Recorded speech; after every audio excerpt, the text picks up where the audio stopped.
مرحبا بكم الناس الكل في قناتنا اخبار من النت. لطفي العبد اللي يسخر من الصوره لامين النهدي معها عبير موسي.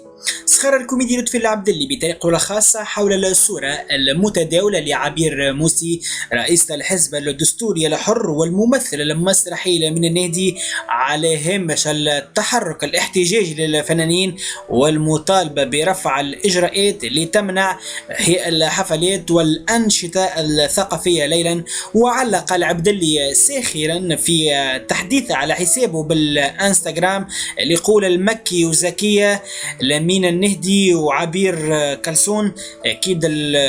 اكيد الصوره هذه نزل لطفي العبدلي خذت صدى كبير وكبير برشا على مواقع التواصل الاجتماعي، وانتقادات لطفي العبدلي كذلك لمين النهدي وعبير موسي. فما اكيد اللي مع لطفي العبدلي وفما اللي جاء ضده، كما قلنا انتقادات كبيره وحرب اعلاميه ما بين لطفي العبدلي عبير موسي لمين النهدي.